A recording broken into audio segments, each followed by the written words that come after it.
రక్షించువో భగవా. దేశము ప్రజలను సృష్టించి పెంచి రక్షించువో భగవా.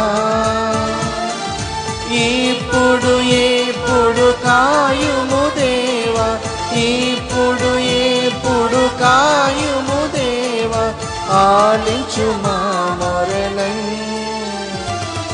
వందనము వందనము ఏక దేవుని